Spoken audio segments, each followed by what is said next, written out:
Alright, so we're going to move on to the rear unit. Okay, the Colossus. This is the Bone Giant from the old edition. Yep. So what do we got? 170 points. Again, cheap as dirt. Yeah. Okay, so basically he's he's a big red, so strength 6, toughness 6. Was it 5 wounds, armor save, 4 attacks.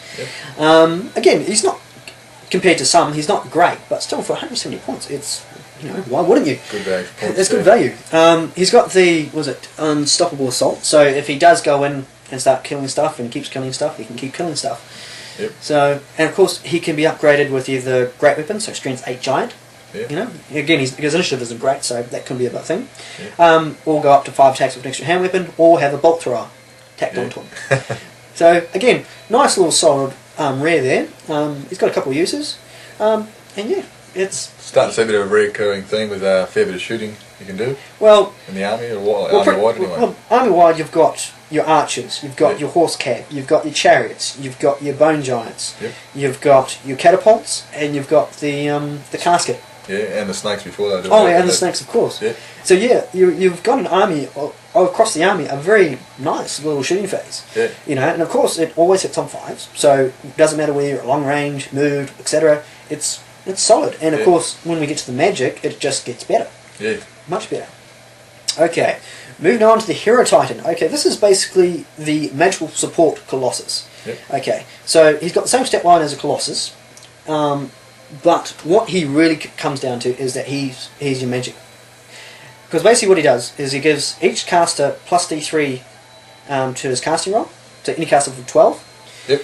Is that on every roll or just once per turn? Or? Every spell you cast, you get the plus D3. Jeez. Yeah, so it gives us another little, and once you get to the casket, you'll see that it just combines to a nice little magic phase. And if you need to, it looks like you can still hold up in combat. Oh, he's still a big rare on his own. He's 4 strength 6 plus a thunderstomp, so he can just hang around, protect the he hangs around the Hierophant or the other big casters. Lends his magical support, and once something gets close, in he goes for some extra support. Definitely. Right, we got this other big bastard, the Necrosphinx. Yes, big rares. How many are we up to? Okay, that's 1, 2, 3, 4. Yeah. Okay, 225 points for a flying terror. Oh yay! So again, the Necro, he's movement 10 while he's a flyer. So again, he doesn't need help getting where he needs to go. No. So again, if you're thinking that yes, you need the magical movement spell to get where you're going, again he doesn't. If you have to use that, you use it on your other units that don't have this sort of. But again, if you don't have to always have to go with mentality, you need magic. Yeah, he can quite happily go out and play it off himself. Okay, he's got Killing Blow naturally, plus one of his attacks is Strength 10 and Heroic Killing Blow. So, waltz up to something big and just go die. Yeah. Ever watch anyone lose their stim tank in one turn? Well, that might happen. Yeah. What's you can get upgraded with?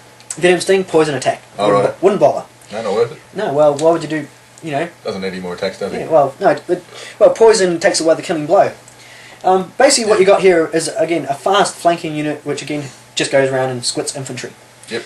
I wouldn't charge him against cav or anything else, just go for infantry, because that's what he's good for. Yeah. Because you never want to go in, do your attacks, fluff him, and you don't have a thunderstomp to back you up. Quite heartbreaking. Yes. Alright. Skull Catapult. Okay. 90 points. It's a catapult. What more you want to know? But it's magical, and it's got flaming. So, A-bombs are going to hate you, and so are Hydras. Yeah, it's not badly priced for what it gives you. Well, most catapults are around about 80, 90 points, and for that they're not flaming. No. So you don't have to worry about forking out dosh for the magical banner, the flaming magical banner to make your archers flaming. You can just drop a screaming skull catapult skull on their head first, and then just shoot them to death with archers. Yeah. Or strength 6 bow Ushtapi if you're thinking. Yeah. You can upgrade for 30 points for Skulls of the Foe, which makes it into a mini hell cannon. So you take a hit, and it's a -1 leadership pant check. So again, very, very good. No real complaints, and good price for your money. And last but not least, the Casket of Souls. Okay, 135 points. It's a very interesting little war machine you've got here, because there's a war machine now. Its first roll is, once you've got one, it adds D3 power dice each turn.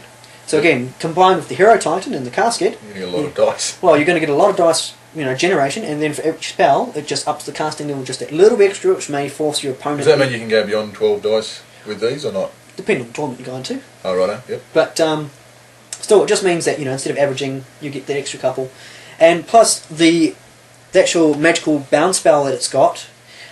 Basically, you target a unit, and it's a direct line, so you don't need to see them. You can hide them behind a hill quite happily. And you know, it's a leadership check on 3 dice for every point you fail. Good guy takes a wound with no arm save, and on 3+ it jumps, just like chain lightning. Yeah. Okay. You know, so you know, again, it's enough. It's worrisome enough against, especially against low leadership armies. They'll hate you. Yeah. You know, like goblin artillery. You know, leadership 5, 6. Just go on 48. I'll bang that artillery unit. Bang that one. Bang that one. Counterbarrier fire is a great thing. All right, that's going to kick off with some magic. Okay, so you, being Tomb Kings, you have access to 3 laws. You've got your own racial law, you know, law of Tomb Kings, and light and death. Okay, so your signature law, what you got? Okay, signature spell. Cast on 8+, every unit within 12 inches, unengaged unit, so not guys engaged, close combat, get to do a free move.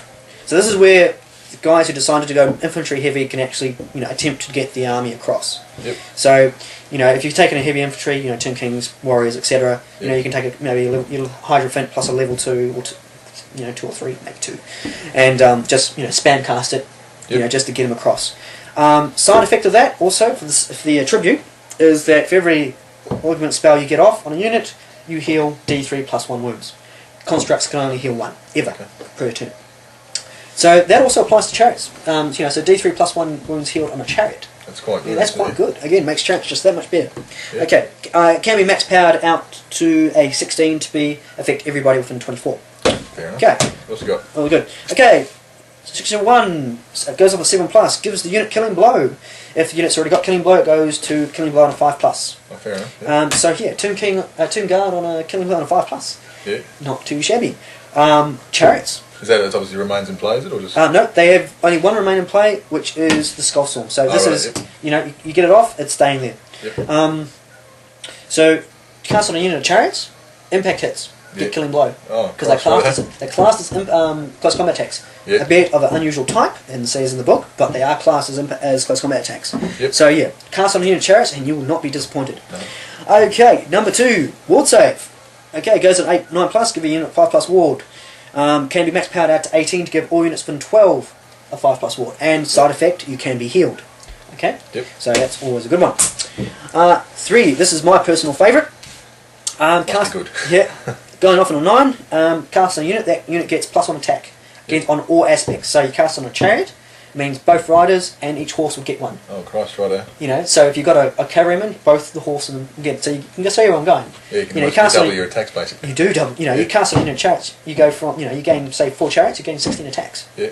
You know, if it's cast on a unit with a bow, they get multi-shoot. Yeah. So, and that includes Ishtabi. So Ishtabi can go multi-shoot too.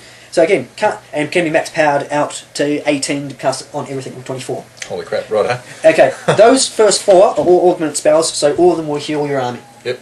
You know, so you can imagine that this one particularly, the attack spell, you get that one off, you know, double your shooting, it's just good. Okay, combine that with, I'll just jump to number 5, because I want to talk about shooting phase. Goes on 11+, drops the target's strength and toughness by 1. Yep. So with these two, you can go, okay, I'm going to drop my primary target for my shooting. Is this the Simon combo coming through? Yeah, Simon.